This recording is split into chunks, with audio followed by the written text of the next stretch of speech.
ఇవి power generators, ఇవి wind generators, ఇవి ట్రాన్స్మిషన్స్, ఇవి ట్రాన్స్ఫార్మర్స్, ఇవి ఎలక్ట్రిక్ పోల్స్, ఇవి సెల్ టవర్స్. ఇవి రూపుదిద్దుకోవటం మొదలై కేవలం 200 సంవత్సరాలు, కానీ లక్షల సంవత్సరాలకు ముందే సరిగ్గా ఇలాంటి ఆకారాలతో మన ఆలయాల విమాన గోపురాలు, గాలి గోపురాలు, ధ్వజస్తంభాలు నిర్మించబడ్డాయి.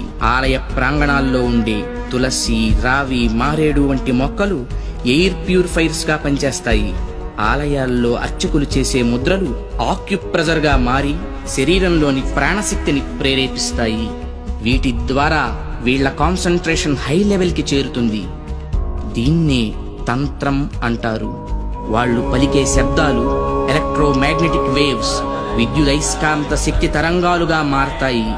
ఆ శబ్దాల అర్థాలు మైక్రోవేవ్స్, సూక్ష్మ భావ తరంగాలుగా పనిచేస్తాయి.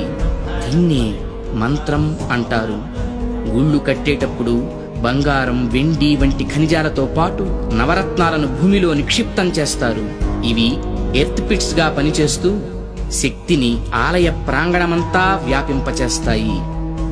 రాతి విగ్రహాల క్రింద, ధ్వజస్తంభాల క్రింద లోహపు రేకులతో తయారైన యంత్రాలుంచుతారు. గాలి గోపురాలపై, విమాన గోపురాలపై లోహ నిర్మిత కలశాలు అమర్చుతారు. ధ్వజస్తంభాలకు లోహపు తొడుగులు వేస్తారు. ఉత్సవ విగ్రహాలను పంచలోహాలతో తయారు చేస్తారు.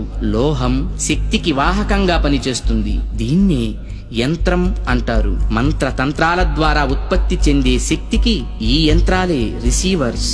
ఇక హైడ్రాలిక్ పవర్ స్టేషన్స్ లో లాగా ఆలయాల్లో జరిగే అభిషేకాల్లో కూడా ఎత్తు మీద నుంచి స్వామి విగ్రహం మీద నీరు పడుతుంది.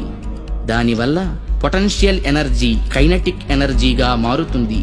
ఇలా మంత్ర, తంత్ర, యంత్ర ప్రక్రియలతో విశ్వవ్యాప్తంగా ఉన్న ఇంటర్నల్ ఎనర్జీని రిసీవ్ చేసుకొని అందరికీ అందించే కాస్మిక్ పవర్ స్టేషన్స్ మన ఆలయాలు.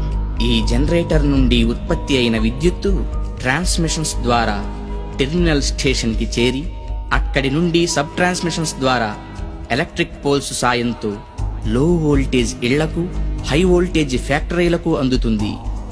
సరిగ్గా ఈ జనరేటర్ లాగే గర్భగుడిలోకి చేరిన శక్తి అంతరాలయమంతా ప్రసరించి పరివార దేవతల ద్వారా విస్తరించి ఎలక్ట్రిక్ పోల్స్ వంటి ధ్వజస్తంభాల సాయంతో సామాన్యుల నుంచి మహాభక్తుల దాకా వాళ్ళ స్థాయికి తగ్గట్టు అందరికీ అందుతుంది.